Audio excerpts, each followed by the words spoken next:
오늘의 부동산 이슈입니다.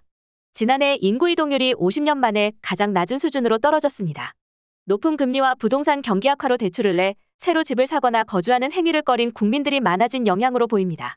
이런 와중에도 집값이 비싼 서울에서 인근 수도권 지역으로 향하는 탈서울 행렬이 이어졌습니다.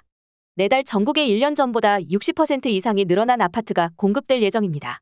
특히 서울에선 대형 단지 입주가 시작돼 올해 중 가장 많은 입주 물량이 발생할 것으로 보입니다. 최근 전셋값 하락세 지속의 대규모 공급까지 겹치며 입주 물량이 쏟아지는 서울, 대구, 인천 등의 경우 전셋값 하락폭 확대가 불가피할 전망입니다. 어떻게 된 일인지 바로 보러 가시겠습니다.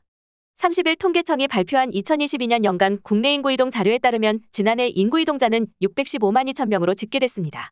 총 529만 7천 명이 이동했던 1974년 이후 48년 만의 최저치입니다. 당시 인구가 약 3,400만 명 정도에 불과했던 걸 고려하면 기록적으로 낮은 수치입니다. 국민 대다수가 이동을 꺼리고 현재 거주지에 머물렀다는 뜻입니다. 인구 이동자는 전년과 비교하면 급격하게 감소했습니다. 2021년 721만 3천 명에서 14.7% 줄었습니다. 인구 이동자가 24.8% 줄었던 1976년 이후 46년 만에 가장 큰 폭입니다.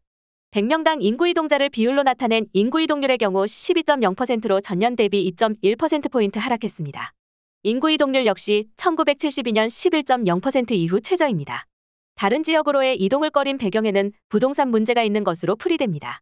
지난해 1.25%에서 시작한 기준금리가 연말 3.25%까지 치솟으면서 주택담보대출 금리는 7%대, 전월세 대출금리의 경우 5에서 6%대에 머무르고 있습니다. 여기에 강원 레고랜드 사태와 불안한 PF대출 시장 등의 여파로 부동산 경기까지 얼어붙으면서 현재 거주지에 머무르는 결정을 하는 이들이 늘어났다는 분석입니다. 노영준 인구동향과장은 2022년 1에서 11월까지 주택 매매량이 48만 건으로 전년 같은 기간 96만 천 건에서 50%가량 감소했다. 라며 주택시장이 덜 활발했고 이로 인해 주택과 관련된 이동 수요가 줄면서 인구 이동자가 큰 폭으로 감소했다. 라고 설명했습니다. 통계청이 조사한 전입사유를 보면 2021년만 해도 주택을 위해 이동한 인구는 271만 4천 명에 달했지만 1년 새 59만 8천 명 줄어 211만 6천 명에 그쳤습니다. 전체 전입사유에서 차지하는 비중은 34.4%로 많지만 사유별 감소폭은 가장 컸습니다. 전입사유가 가족인 경우가 145만 9천 명으로 뒤를 이었고 직업이 144만 명으로 뒤를 이었습니다.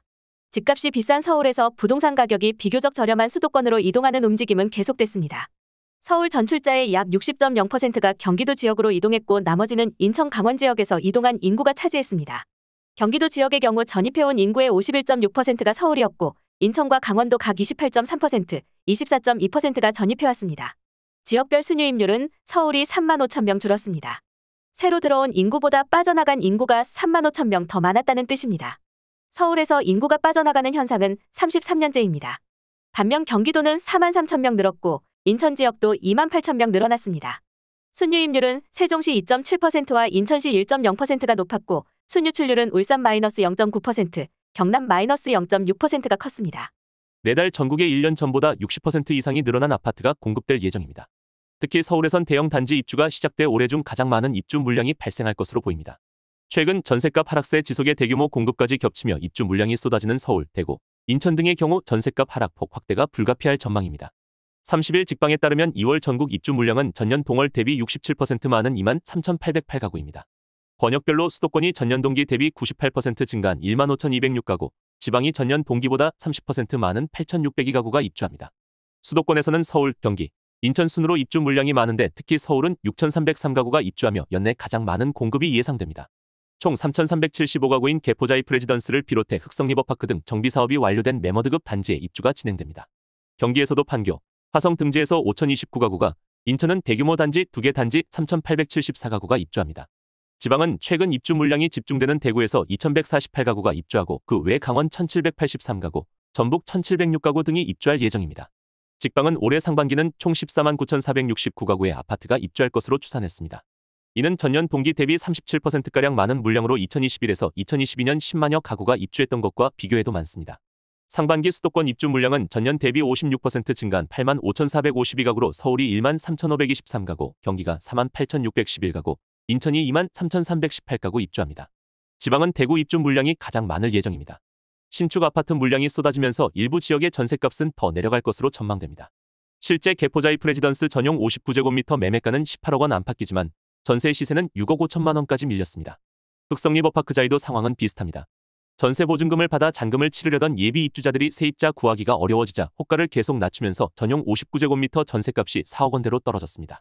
함영진 직방 빅데이터 랩장은 최근 전세값 하락세가 이어지는 가운데 입주 물량 공급까지 겹치며 새 아파트가 집중되는 서울, 대구, 인천 등의 경우 매물 적체, 전세 수요 부족으로 전세값 하락폭 확대는 피할 수 없을 것이라고 말했습니다. 오늘의 부동산 이슈 네티즌들의 반응을 살펴보며 마치겠습니다. 여러분들의 의견도 댓글로 남겨주세요.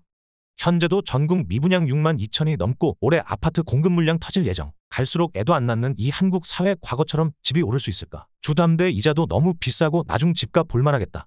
남똥 치우려고 신축 아파트 사야 함? 똥밭이 따로 없고 하자는 철철 넘치고 그런데 평당 2에서 3천이야 왜 사니? 건설사들의 부도는 당장은 아프겠지만 먼 미래를 보아서는 국가 산업 구조를 바꿀 필요가 있다. 금리 영향은 일부일 뿐 그냥 투기꾼들이 가격 쳐올려놔서 집값이 너무 비싼 게 제일 큰 이유임. 순자산 10억이면 우리나라 상위 10% 안에 드는 부자인데 걔나 소나 자기 집 10억이라고 10억에 판다고 연병 떨고 있는데 그걸 누가 사냐고. 점점 떨어지니 사람들은 2017년 가격을 생각하고 파는 사람은 2021년 가격을 생각하고 시간이 지나면 결론이 나겠지. 집값 폭락은 최고의 출산 장려책이다. 대한민국을 구하는 최선의 길이다. 이상적으로 폭등했던 부동산이 정상가를 찾아가는 과정이죠. 부동산 폭등기에 엄청난 돈을 벌어들일 때 건설사들이 사회에 어떤 이바지를 했나요? 정부에선 기업의 부도를 걱정하는 것은 맞지만 그렇다고 시장 논리를 거스르는 행동을 해서는 안 될 것 같습니다. 엄청난 집값 거품에 호구 아닌 이상 누가 대출로 집 사서 들어가겠어요. 대출 풀어준 거는 앞으로 역전세난 심할 것 같으니 대출받아 세입자 전세금 갚아주고 3, 40년간 집 짊어지고 대출이자 갚아가며 금융노예로 살아가란 이야기다. 안 사면 계속 떨어질 텐데 누가 사냐? 대부분의 국민들이 납득할 만한 수준으로 올 때까지는 팝콘 각이다. 지방 부동산 카페는 거래 세 것만 올라가도 반등 신호다. 선착순 지금 놓치면 또 거지된다. 투기꾼이 펌프질 중. 2021년도 호가 거래 후 계약 취소 건수 1만 7,021건, 그것도 수도권에서만. 지방까지 하면 몇 건일지. 그렇게 올려놓은 부동산 거품에 맞춰 분양가 올린 건설사. 이제는 미분양을 정부에서 매입. 미친 부동산 투기 국가. 투기꾼들 싹 다 망해라. 건설사 살아남으려면 분양가 저렴하게 조금만 이익 남고 분양하면 될 듯. 스스로 분양가 내리게 동참합시다.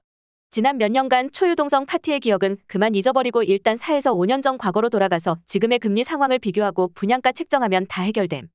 우리나라도 선분양이 아닌 후 분양으로 바뀌어야 한다. 순전히 나쁜 놈들이다. 집이 비싸도 팔린 이유가 자고 나면 가격이 오르기 때문이었다면 집을 샀을 때 자고 나면 가격이 내려간다면 집이 싸도 팔리지 않겠죠. 실거주 기준으로 현실성 없는 가격이면 당연히 더 내려갈 것으로 보입니다. 절대 사지 마라. 조금만 더 참아라. 현재 금리 상황을 보면 주담대 금리가 5% 아래로 떨어지려면 한참 후에나 가능할 것처럼 보인다. 그렇다면 대출 3억만 받아도 이자가 한 달에 5% 기준으로 120여만 원, 5억이면 한 달 이자만 200만 원. 이게 진짜 쉽지 않다 현실적으로. 이렇게까지 떨어지고 할인 분양에도 대다수 무주택자들의 소득으로는 도저히 살 수가 없는 가격이라는 것이 현실 팩트입니다. 워낙 버블이었던 미친 부동산을 온갖 빚으로 분탕질하듯 처발라 버블 위에 버블, 또 그 위에 버블을 만들어 왔기에 이 정도 떨어져도 아직도 도저히 살 수가 없다는 것입니다. 분양가 자체가 비싸서 입주하는 동시에 마이너스 되는 거임. 그렇다고 집이 특별한 특징이 있는 것도 아니고 그냥 닭집. 부동산으로 돈 벌겠다는 꿈나라에서 현실로 반쯤 돌아온 상황. 지금 부동산 가격이 떨어지는 이유가 다주택 투기꾼들도 가격 올리기 작전조차 포기해서 부동산 가격이 유지가 안 되고 점점 하락하니 이제야 거품이 빠져나가고 있는 거지. 여기까지 네티즌들의 반응이었습니다. 시청해주셔서 감사합니다. 여러분들의 의견도 댓글로 남겨주세요. 구독과 좋아요는 영상 제작에 큰 힘이 됩니다.